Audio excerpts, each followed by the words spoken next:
Hello and welcome to the Worldwide People's Championship Challenger tournament. This is round 2, so whoever wins this is going to be the winner of the Challenger title. And it's going to be another Challenger from week 2, and then those will fight each other to figure out who's the champion next Sunday.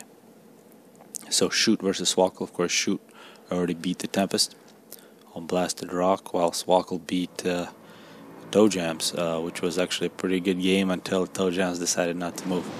A bit unfortunate. So Swackle going with UEF, very aggressive Mech Marine. Let's see how that works out. While Shoot going first land as well, going with Engineers 3 power generators versus 5 power, actually second air from Swackle. That's going to be very interesting. So Bombers could be quite devastating. It's a small map, 5x5. Neither player with Aeon or Seraphim, so this river is going to be very important. These choke points become very crucial. Let's see where that Mech Marine goes. Usually when people go first Mech Marine, they go directly after the Hydro, in case the player sends an Engineer like this one right here. That's going to be unprotected by the ACU, but it looks like the ACU will go out there together with the Engie.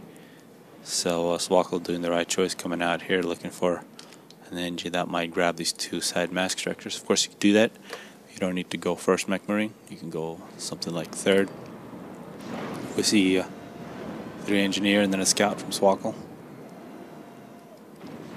And Shoot. So we can see here a contrast in power builds from these 2 players. 5 P-Gens, then Engineer. Yeah, 5 P-Gens, then a Hydro, then an Air Factory. So a little more heavy on power for Swackle, while just 3 power generators, and then the Hydro from Shoot. And that's the reason for that is that when you go air, you gotta have a lot of power.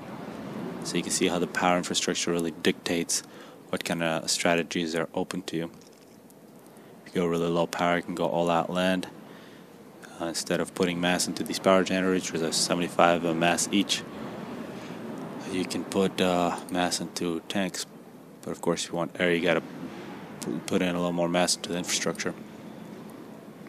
This Engie is definitely walking into that Mech Marine, so that should be a kill for Swackle. Meanwhile, some early hunters for Shoot are going directly to the Hydro. You can see that was the danger of not sending the ACU to the Hydro, where he built a whole bunch of units, and now the Engineers are paying the price and defended.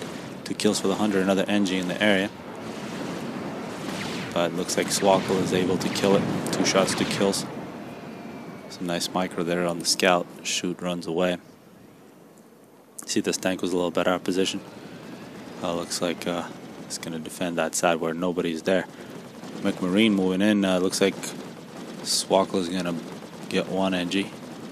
So 2 Engineers versus 1 is the count. But here comes a Bomber from Swackle. Spotted another Engineer.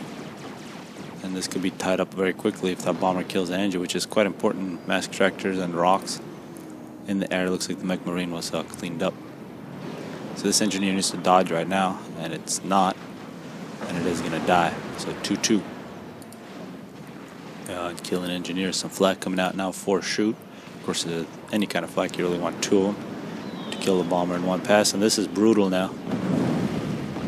It is now 4 Engineers killed, 3 just for that Bomber. And definitely the early rating here, coming up minute 4, going in Swackle's favor.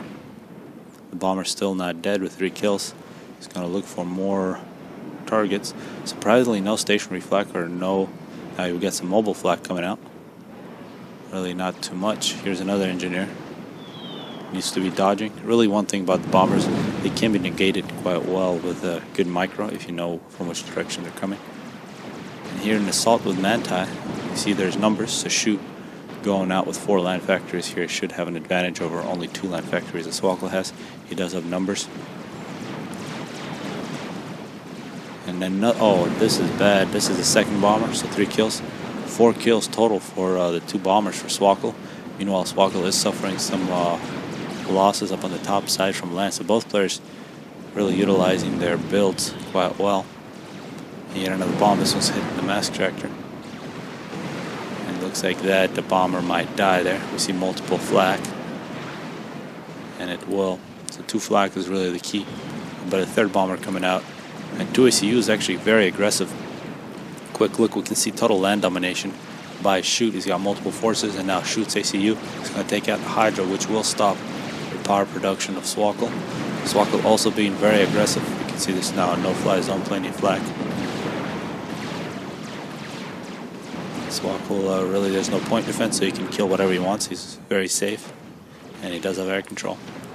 And now this force, if it moves in right now, will do all kinds of damage to Swakle. There is an engineer working on a point defense, and if that's finished, it'll be a big missed opportunity for Shoot. Shoot, meanwhile, has taken out the Hydra, keeps moving. Very important point defense for Swakle. Shoot is going to run into it. That point defense is also covering this choke point. Another force coming in.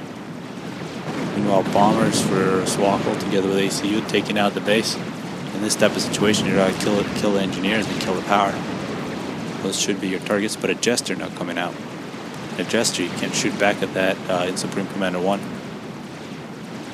So, at least now with your ACU, you need interceptors. So strategic importance of interceptors that is not present in Supreme Commander 2, because you just get an upgrade and you shoot at the Jester. But the Jester is causing quite a bit of damage. Swakle retreats. This Inti needs to come out and kill it. Shoot, meanwhile, lost a whole bunch of health to this point defense. Tried to kill it. Looks like he was missing it. Swakle going down to 5,000 health, 24 kills. He might get some veterancy, and a lot of units moving in this direction. You see, Shoot just doesn't have any land. Been absolutely dominated. He has the bombers, and he has an interceptor that's not doing his job. Well, it's killing some other Jester, but it needs to kill the Jesters. He's been shooting at Swakle for the last minute. And that's a lot of damage. Swakle 33 kills. You can see Shoot moving in with his ACU perhaps, hoping to get the kill, but he might get a draw here. He's very low on health. And that just might happen if that Jester should finally go down. The Interceptor's just sitting around in the base, so you see Swakle here, maybe a little bit of panic. Not using his units. Swakle just picked up 40 kills, so definitely a health boost.